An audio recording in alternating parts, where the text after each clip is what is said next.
Bismillahirrahmanirrahim. Welcome to the online classes of English grammar.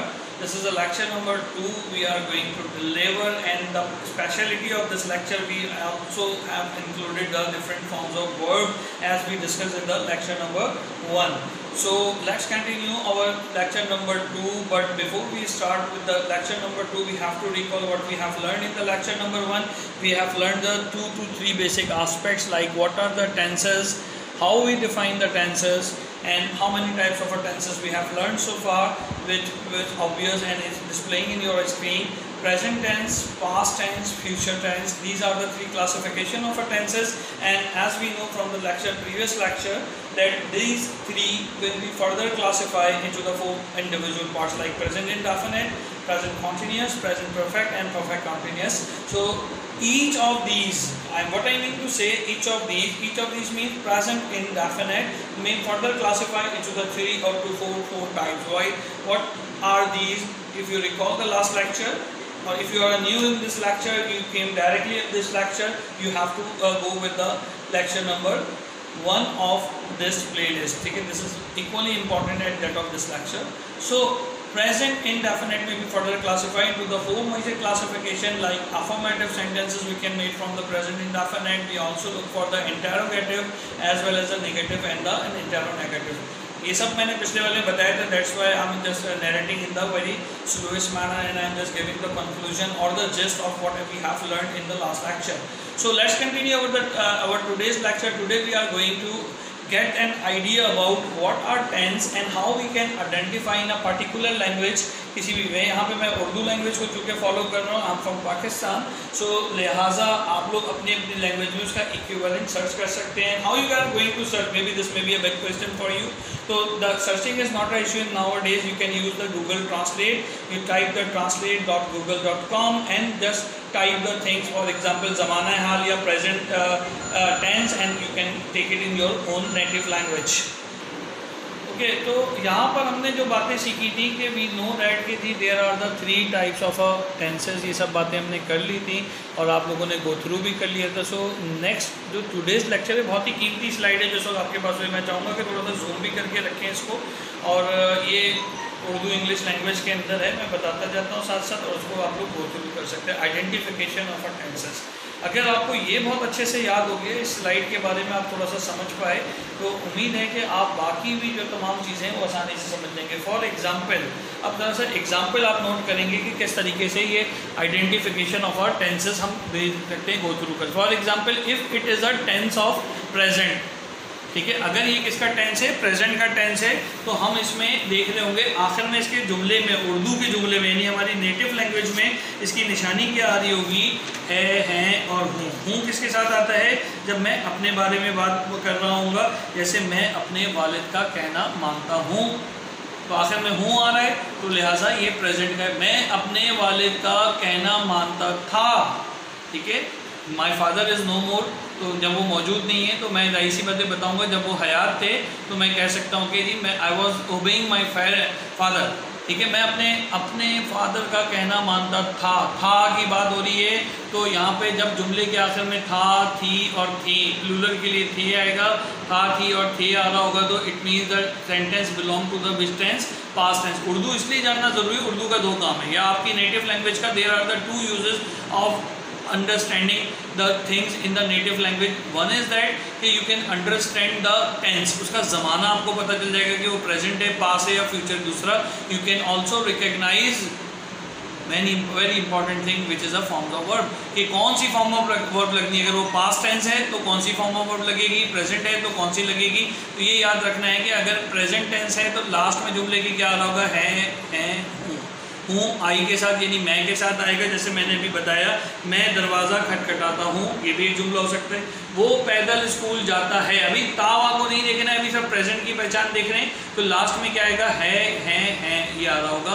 इसी तरीके से पास्ट में क्या आ रहा होगा, था, थी और थे आ रहा होगा. इसी तरीके से था, थी और थे भी आएगा. थे नहीं बड़ी ए के साथ आएगा, खाती थे, जैसे ये लिखा हुआ है। इसी तरह फ्यूचर के अंदर जब ये जुमला होगा तो क्या कहलाएगा, मैं अपने वालिद का कहना मानूंगा। गा आ रहा है यहाँ पे आखिर में, you immediately recognise the tense belong to the future. कौन सा टेंस है ये, it is the future tense. ठीक है, अब ये बात आपको पता चल गई कि आखिर के जुमले को अगर देखेंगे है, हूँ लगा हुआ है, था थी थे लगा हुआ है, गागी गे लगा हुआ है, उसके हिसाब से we can classify them into the present tense, past tense और फ्यूचर टेंस। अभी हमने पीछे पढ़ा था, अगर आपको याद हो कि एवरी टेंस, ये एरो से अंदाजा लगा लें कि प्रेजेंट के भी ये 4 हैं, फ्यूचर के भी ये 4 हैं और पास्ट के भी ये चारों हैं। पीछे पढ़ा था ना हमने पिछली स्लाइड में, अगर आप देखें तो पिछली स्लाइड में ये आपको नजर आ रहा है, प्रेजेंट के भी इंडेफिनिट, कॉन्टिन्यूस, परफेक्ट और परफेक्ट कॉन्टिन्यूस है। इसी तरह से पास्ट के भी ये चारों मौजूद हैं और फ्यूचर के भी ये चारों मौजूद हैं हमारे पास। सही है भाई। तो यहाँ पर अगर आप देखें तो मैंने इनमें तीनों में एरो लगा दी, यानी इसके भी ये 4 हैं, इसके भी ये 4 हैं और इसके भी ये 4 हैं। तो अब आते हैं हम इंडेफिनिट पे। तो इंडेफिनिट ये बार बार ये स्लाइड हम डिस्कस करेंगे, अगर आपको पहली दफ़ा में मेमोराइज नहीं हो रही, ये लिखकर कहीं पर चार्ट बना सकते हैं। इसको आप होमवर्क का क्वेश्चन नंबर 1 रखिए कि आप इसका चार्ट बना के रखें ताकि आपको याद रहे। तो इंडेफिनिट में क्या आ रहा होता है, ता, ती और ते आ रहा होता है। तो अब मैं आपके सामने जुमला बोलता हूँ कि हम हॉकी नहीं खेलते हैं, ते हैं, हम हॉकी नहीं खेलते हैं, आखिर में ते आ रहा है तो वो इंडेफिनेट है, और हैं आ रहा है तो वो प्रेजेंट का इंडेफिनेट है। दोबारा बोलता है जुमला, हम हॉकी नहीं खेलते थे, तो ते आ रहा है तो इंडेफिनेट है जहाँ माउस का कर्सर है, और थे आ रहा है तो वो पास्ट है। इसका मतलब ये जुमला किसका हो गया, पास्ट इंडेफिनेट का। एक दो और प्रैक्टिस करते हैं। हम सुबह सवेरे वर्जिश करेंगे, तो गे आ रहा है यहाँ पे तो फ्यूचर है, और तार है करते गे, तो ये हमारे पास इंडेफिनेट का फ्यूचर आ रहा है। थोड़ा सा ऑकवर्ड लग रहा है लेकिन ऐसे मिलाकर पढ़ना है। फ्यूचर में जुमले में तातीते अमूमन हम बोलने में यूज़ नहीं करते when we are talking in specifically Urdu language. ठीक है, इसी तरीके से अगर वो बात करता है, वो पैदल स्कूल जाता था, जाता, ता, हाँ भाई, ता आ रहा है तो इंडेफिनेट, और ता के साथ जाता था आ रहा है तो पास्ट का इंडेफिनेट हो गया। जाता है, वो पैदल स्कूल जाता है तो ता आ रहा है तो इंडेफिनेट, और उसके साथ है आ रहा है तो प्रेजेंट का इंडेफिनेट। वो पैदल स्कूल जाता होगा, तो गा आ रहा है तो हाँ भाई, गा आ रहा है तो क्या हो जाएगा, इट्स अ फ्यूचर, और चूंकि ता का लफ्ज़ आ गया तो लिहाजा ये क्या कहला रहा है हमारे पास, इंडेफिनेट कहला रहा है। इसी तरह से कॉन्टीन्यूस में रहा, रही, रहे, परफेक्ट में चुका, चुकी, चुके, अलिफ छोटी है बड़ी है, और परफेक्ट कंटिन्यूस के अंदर आपके पास सेम है, इस परफेक्ट कंटिन्यूस है, यानी पहचान में वो रहा, रही होगा, लेकिन उसमें यहाँ पे टाइम फैक्टर भी आपके पास आ जाएगा। टाइम फैक्टर 2 किस्म का है, पीरियड ऑफ टाइम, ठीक है, और पॉइंट ऑफ टाइम। जब पीरियड ऑफ टाइम आता है तो जुमले में फॉर का इजाफा हो जाता है, और जब पॉइंट ऑफ टाइम आता है तो सिंस का इजाफा हो जाता है। इस वक्त हमारा कंसर्न ये नहीं है, इस वक्त हमारा कंसर्न सिर्फ और सिर्फ कौन सी चीज़ है, हाँ जी, कौन सी चीज़ है खाली हमारे पास इसका हमारा कंसर्न, वो सिर्फ और सिर्फ भाई ये वाली चीज़ है, ये देखो ये वाली चीज़ है, इंडेफिनेट, और वो भी किसका इंडेफिनेट, सिर्फ प्रेजेंट का इंडेफिनेट कर रहे हैं। लेकिन ये टेबल मैंने आपसे कहा टेंस के आखिर तक आएगा, तो उम्मीद है कि जो हाईलाइट की आपको समझ में आई। अच्छा चलो, वो कब सोता है, कब सोता है, अभी इंग्लिश कैसे बनानी हो बात की बात है, लेकिन आखिर में ता और है हम देख रहे हैं, तो ता का मतलब क्या है, इट इज़ अ इंडेफिनेट, और है का मतलब इट इज़ अ प्रेजेंट, तो it is actually the tense कौन सा इसके अंदर, प्रेजेंट इंडेफिनेट है। मैं समझा पाया अपनी बात। वो कहाँ रहता है, तो आखिरी 2 वर्ड देखने, ता और है आ रहा है, अगेन प्रेजेंट इंडेफिनेट। दरवाज़ा कौन खटखटाता था, तो था आ गया तो पास्ट में चला जाएगा, और ता आ रहा है तो इंडेफिनेट यानी पास्ट का इंडेफिनेट। इस तरह से हम बार बार इसकी गर्दान करेंगे। We will revise this thing again and again, so it will be familiar to us, and we can have an ease when we look at the sentence in our native language, we can easily translate and identify the nature of a tense and easily translate it into the respective tense. For example, in our today's lecture we are concerning about the present indefinite tense. ठीक है, okay, तो let's start about the present indefinite. अभी आपको ये structure समझ में आ गया, बार बार इस स्ट्रक्चर को हम डिस्कस करेंगे, but today our objective is to how to make a simple affirmative sentence in present indefinite tense. ठीक है, तो लेट्स मूव अहेड। ये आपके सामने जो है वो प्रेजेंट इंडेफिनेट की आपके पास स्लाइड आपके सामने आ रही है, सिंपल प्रेजेंट टेंस। अगर आप देखें तो हमने स्लाइड में कोशिश की है कि इधर क्रिएटिविटी प्लस का मतलब है सिंपल सेंटेंस आपके पास, जो आपका अफर्मेटिव है, नेगेटिव सेंटेंस और इंटेरोगेटिव सेंटेंस। इंटेरो नेगेटिव इसमें हमने नहीं शामिल किया, वो मिलाकर बोर्ड पर ही आपको बताते जाएंगे, so that you can having an understanding about this one. So इसको फोकस कीजिए। सबसे पहले ये देखें, इसका फार्मूला है, ये नज़र आ रहा है ये फार्मूला। आज का जो ऑब्जेक्टिव है सबसे पहले इसको अच्छे से समझना है। और मैंने आपको उस दिन भी बताया था, प्रेजेंट टेंस आप अच्छे से कर लें तो आपके बाकी तमाम टेंसेस जो हैं बहुत ही क्लियरली अच्छे से हो जाएंगे। इधर देखें इसका स्ट्रक्चर, सिंपल अफर्मेटिव सेंटेंस का स्ट्रक्चर क्या आ रहा है, सब्जेक्ट प्लस वर्ब की फर्स्ट फॉर्म आएगी। कौन सी फॉर्म आएगी, वर्ब की फर्स्ट फॉर्म आएगी, और SES आएगा। ये भी मैं बोर्ड पे समझाता हूँ कहाँ एस आएगा कहाँ नहीं आएगा, और जो है उसके बाद ऑब्जेक्ट्स आएंगे हमारे पास, ठीक है। तो याद क्या रखना है, सब्जेक्ट, वर्ब की फर्स्ट फॉर्म और ऑब्जेक्ट। इस एग्जाम्पल में देखें तो he is the subject, play S के साथ है, प्लेज, और फुटबॉल डेली, ये आपके पास ऑब्जेक्ट हो गया, सिंपल सा अफर्मेटिव हमारे लिए रेडी हो गया। ये तो छोटी सी एक एग्जाम्पल, ऑफ कोर्स हमें प्रैक्टिस करनी है, तो प्रैक्टिस करने के लिए हमें बोर्ड का सहारा और कुछ प्रैक्टिस एग्जाम्पल्स का सहारा लेना पड़ेगा। लेकिन यहाँ पे आप देखें तो वी हैव रिटन, उर्दू में प्रेजेंट इंडेफिनिट के जुमले के आखिर में ता है, ती है, ते आता है। तो यहाँ अगर खाली ता, ती, ते करें तो इंडेफिनिट है, पिछले लेक्चर में हमने देखा था, पिछली स्लाइड में, और हैं ये लगा हुआ है, तो ये क्या हो जाएगा हमारे पास, क्या हो जाएगा जी, प्रेजेंट हो जाएगा। तो इस तरह से ये present plus indefinite equal to present indefinite बनेगा ये हमारे पास। तो अब इसको ज़रा बोर्ड पर समझते हैं। ये तो हमने स्लाइड पर और ज़बानी समझा, लेकिन जब तक हमें समझ में नहीं आएगा कॉन्सेप्ट तो आगे कैसे चलेंगे। तो let's go towards the board. ये यहाँ पे देखें, जो अभी हमने फॉर्मूला देखा था, सब्जेक्ट प्लस वर्ब की फर्स्ट फॉर्म और ऑब्जेक्ट, वहाँ पे SES लगा हुआ था, मैंने वो SES यहाँ पे हटा दिया। उसकी वजह भी बताता चलता हूँ मैं आपको कि S या ES जो है वो सिर्फ लगेगा किसके साथ, पीछे हमने फर्स्ट लेक्चर में पढ़ा था, थर्ड पर्सन सिंगुलर, किसके साथ लगेगा, थर्ड पर्सन सिंगुलर के साथ लगेगा S या ES, और बाकियों के साथ S या ES नहीं लगना है। तो लिहाजा ये ध्यान रखना है हमने कि बात किसके बारे में हो रही है। जैसे ये पहला सेंटेंस है, मैं खत लिखता हूँ, मैं किसके बारे में बता रहा हूँ, अपने बारे में बता रहा हूँ कि मैं खत लिखता हूँ। तो सबसे पहले क्या देखना है, ये ता देखना है। देखिए ये ता नज़र आ रहा है, तो इसका मतलब ये कौन सा जुमला हो गया, ता का मतलब इंडेफिनिट, और हूँ का मतलब प्रेजेंट, तो कौन सा जुमला हो गया, ये प्रेजेंट इंडेफिनिट। ये निशानी आपने पिक कर ली, तो इसका होता है प्रेजेंट इंडेफिनिट। इससे ज़्यादा इसमें क्या लिखना है कि लिखना आ रहा है, लिखने की वर्ब क्या होता है, राइट होता है, तो लिहाजा वर्ब की फॉर्म पकड़ ली। बाकी कुछ भी इसमें से कुछ खास नहीं होगा। अगर आप लफ्ज़ ब लफ्ज़ अपनी नेटिव लैंग्वेज से तर्जुमा करने की कोशिश करेंगे, it will always goes wrong. तो लिहाजा please kindly make it sure कि you only get the clues and points from the Urdu language and translate as per this formula। ये जो फार्मूला हमारे पास है, इस फार्मूले के मुताबिक आपने ट्रांसलेट करना है if you wanted to transform it into the affirmative sentence। तो सब्जेक्ट कौन है, मैं कौन हो गया भाई, आई हो गया।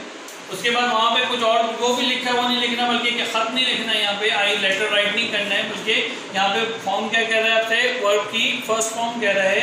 तो वर्ब की फर्स्ट फॉर्म लिखने की क्या होती है, राइट। अच्छा, अब अगली चीज़ हमें ये चेक करनी है कि क्या ये हमारे पास फर्स्ट पर्सन है, सेकंड पर्सन है या थर्ड पर्सन है। या एक टेबल आपके लिए बना दी है, अपने कॉपीज में बना लीजिएगा।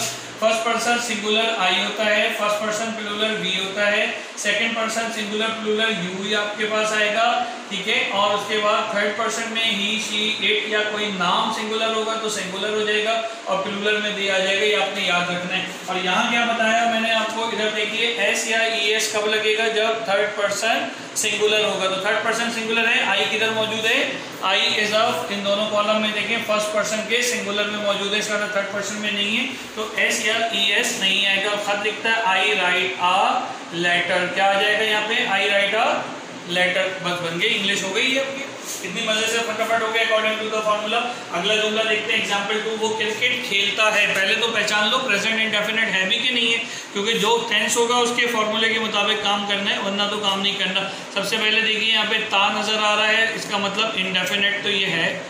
आगे है या थे है, तो लिहाजा ये भी प्रेजेंट इंडेफिनिट का जुमला हो गया। इसका मतलब ये फॉर्मूला अफर्मेटिव का इस पे वैलिड होगा, इस पे जो है इस्तेमाल हो सकता है। क्या बनेगा, वो खेलता है। अगर खेलती होता तो लड़की की बात हो रही थी, यहाँ ता से पता चला कि वो जेंडर क्या है, मेल है, तो वो को क्या लिखते हैं हम यहाँ पे, ही, ठीक है। मैं आपको बता रहा हूँ वो खेलता है, इसका मतलब वो कौन हो गया, आगे वर्ब की क्या फॉर्म आएगी, जल्दी से मुझे बताओ, ही, प्ले, SES आएगा कि नहीं आएगा।